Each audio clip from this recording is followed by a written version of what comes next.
माओ बहनों बेटियों, घर की इज्जत तुमसे है, वतन की इज्जत तुमसे है। शुक्रिया श्रुति जी और ये तमाम NGOs की जो जिम्मेदारान यहाँ बैठे हैं। उससे पहले NGO के कुछ लोगों ने अपने तजुर्बे, अपने जज्बात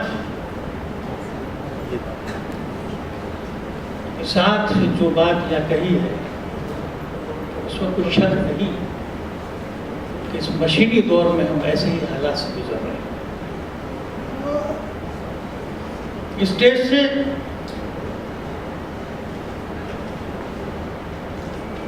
सुमन यादव जी ने नहीं लारी साहिबा ने जो बात कही है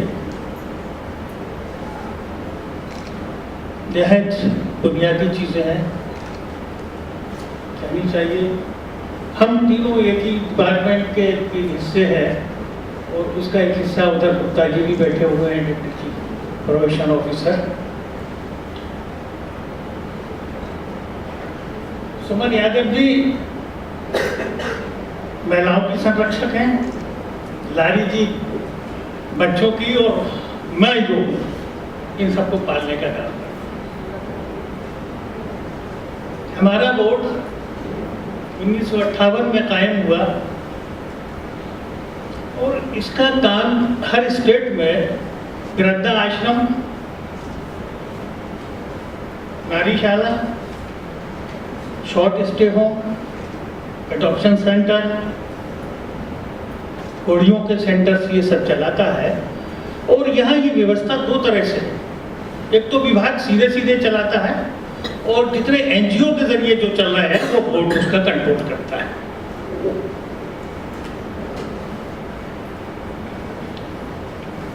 मेरा अपना जो परिदृश्य है वो कोई पॉलिटिकल नहीं है। मैं सोशल सर्विस से आया और इत्तेफाक ऐसा हुआ कि मुख्यमंत्री जी की नज़र पड़ी और बोले कि तुम्हें ऐसा हम जिम्मेदारी दे रहे हैं कि जो तुम्हारे दिलचस्पी का सामान है, और 30 सितंबर को मैं इलेक्ट कर लिया गया। चुनाव होता है इस बोर्ड का, एक MP, 2 MLAs, एक MLC और एक IAS ऑफिसर डिपार्टमेंट का आदमी, और 5 लोग जो है इसमें NGO से या गैर सरकारी सदस्यों को नॉमिनेट किया जाता है, सरकार करती है, जिसमें से एक मैं भी था। और ये 10 लोग मिलकर अध्यक्ष का चुनाव करते हैं। और अब फिर ये बोर्ड जो है 5 NGOs से, जो NGOs मुख्तलिफ होम्स और आसरा घर और ये आश्रम चला रही हैं, उनमें से आना। ये बोर्ड देखरेख भी उनकी करता है, ग्रांट भी देता है। लेकिन अभी करौली जी ने जो बात कही बहुत बुनियादी बात है, और मेरे ख्याल से उनकी पूरी तकरीर हमारे बोर्ड के ऊपर ही थी। जाहिर है अपने तजुर्बे से जो बातें आपने रखी हैं मैं उसका शुक्रिया अदा करता हूँ। और आपने जो इशारे किए हैं वो भी हम जैसे लोगों के लिए एक गाइडेंस का काम करेंगे, ऐसी कोई बात नहीं। और हम फिर आपका आभार व्यक्त करते हैं। और ये NGOs का ये बुनियादी काम होता है कि देखिए, मैं आदमी तो लिटरेचर का था, लेकिन हालात कुछ ऐसे आए कि मैं हिस्ट्री का आदमी बन गया। और ख़ास तौर से जब मैंने 1000 साल पहले की हिंदुस्तान की हिस्ट्री को जो देखा है, तो मैं ये दावे से कह सकता हूँ कि कभी भी सियासी तौर पर, राजनीतिक तौर पर या हुकूमत के तौर पर कभी भी वेलफेयर के काम अपनी तरफ से बहुत कम किए गए।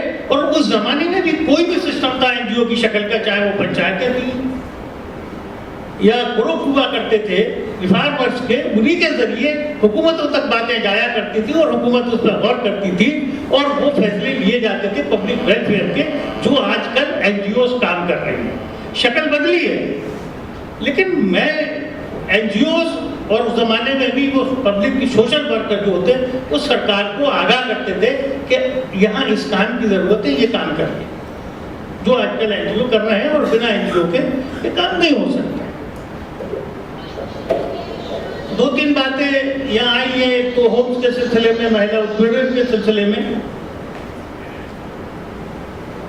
मेरी उम्र 64 साल है।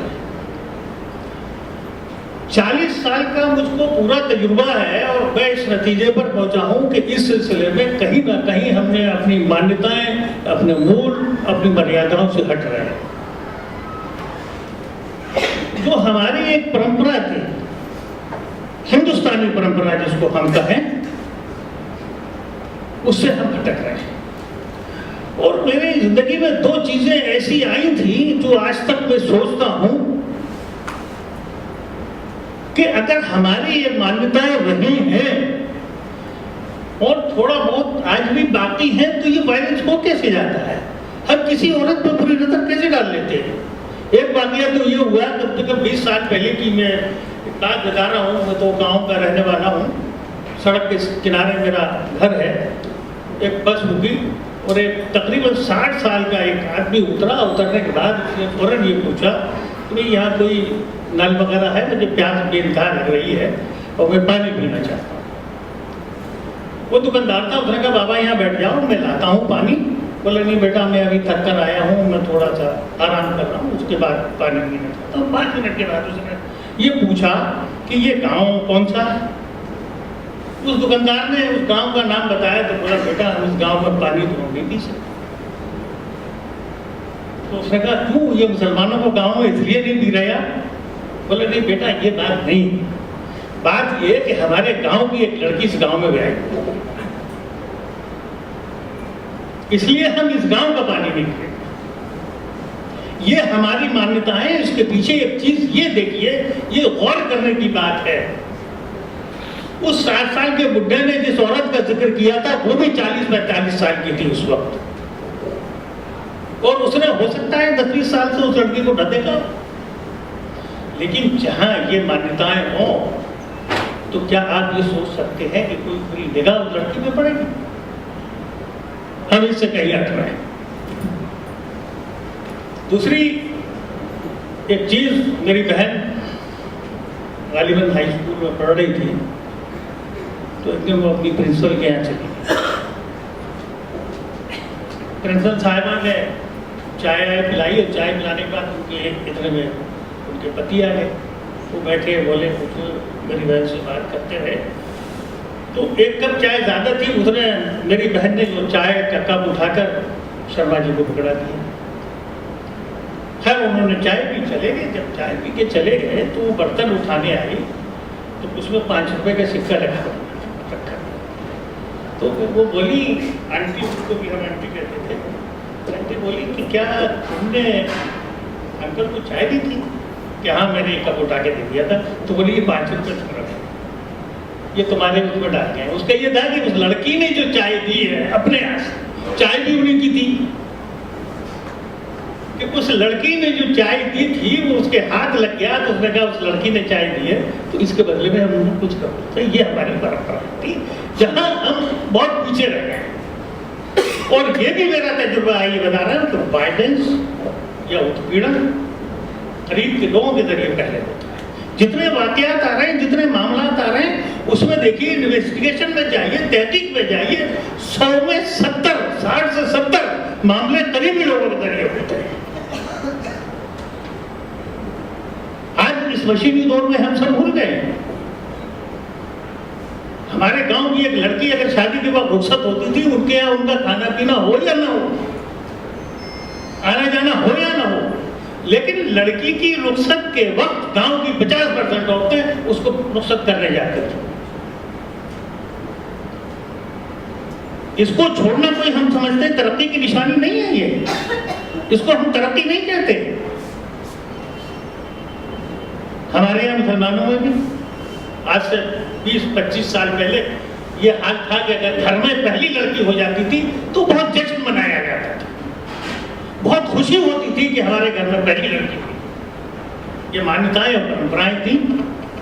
और उसकी वजह ये थी कि पहली लड़की शादी होने तक जो घर को संभालती है उसने मां भी नहीं संभाल पाती। एक भाई से लड़ना, चाचा का प्यार, बाप का प्यार, किसी से लड़ना, किसी को प्यार करना, किसी का कुछ करना, नाराज होने के बावजूद उसके सारे काम वही कर रही है, घर को देख रही है। इतना लगाव उसको हो जाता था शादी तक कि सारे घर वाले जितना अफसोस दूसरी लड़की की शादी पे या तीसरी पे नहीं करते थे जितनी पहली पे होता था, क्योंकि पहली लड़की घर को जो संवारती है उसका कोई मिसाल नहीं दी जा सकती। ये चीजें हमारे यहाँ खत्म हो गई।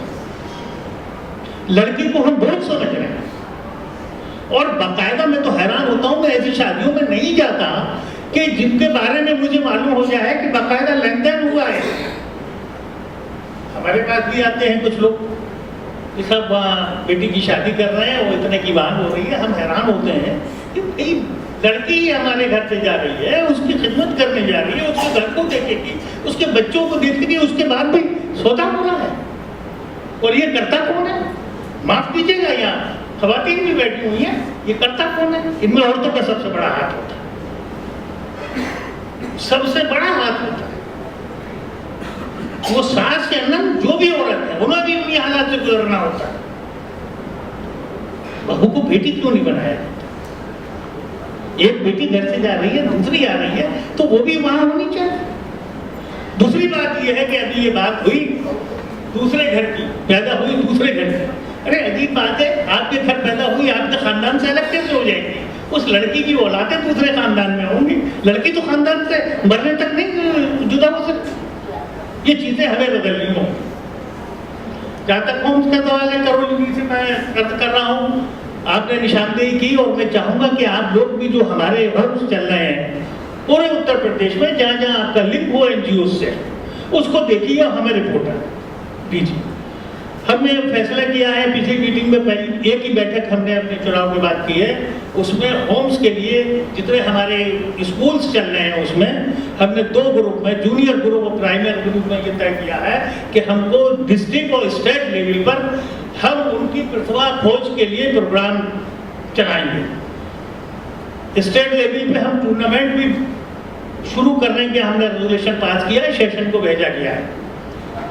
मुख्यमंत्री जी का जो कुपोषण के खिलाफ एक स्कीम आ रही है पोषण की, तो उस पर हमने पूरा एक चिट्ठी लिखी है तमाम डीएम्स को और सीएमओस को कि हमारे जो होम चल रहे हैं उसमें जाके बाकायदा देखें, जो वृद्ध आश्रम चल रहे हैं उसमें जाके देखें कि उनकी क्या स्थिति है। और मैं दावे से कह रहा हूँ कि ये एनजीओ जो है किसी न किसी सूरत में बड़ा काम कर रहे हैं।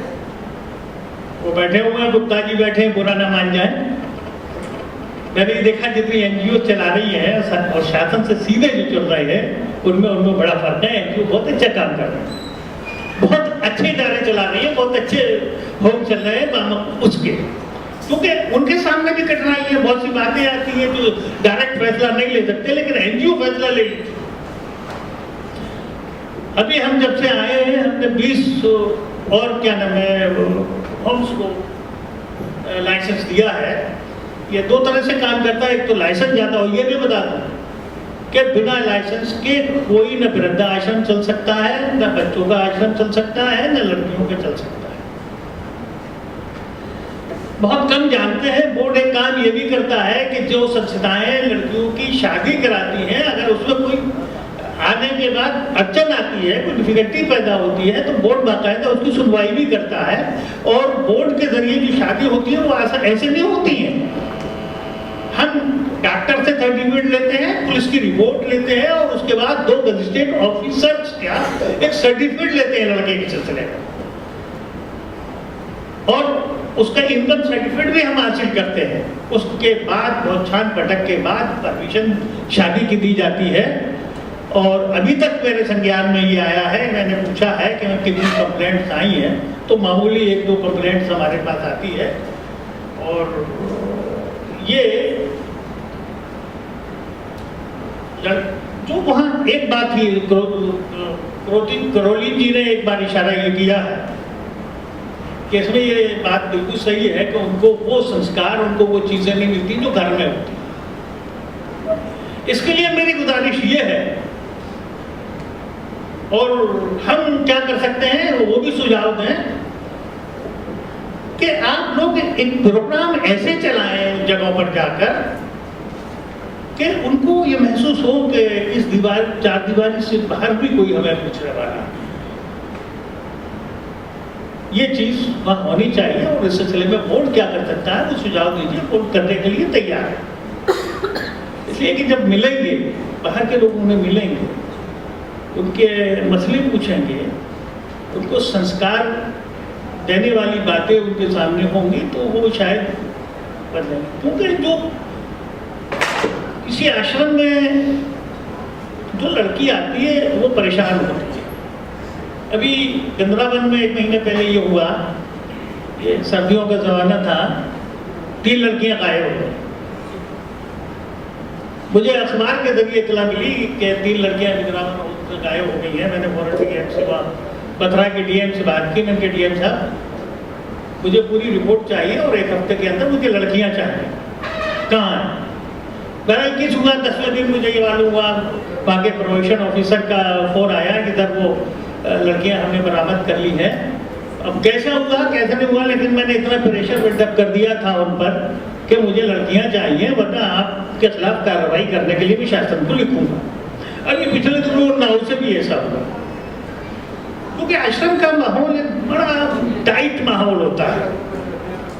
तो इसलिए आप लोग अगर उनसे मिलेंगे, हाँ ये है, अभी सुमन जी ने जो इशारा किया है कि कुछ ऐसे ज़ाब्ते और कानून, कुछ कंडीशंस ऐसी है कि इतनी आज़ादी उनको नहीं मिल सकती। हमारी भी एडिक है, डिपार्टमेंट की भी है, तो आप लोगों को परमिशन मिल सकती है।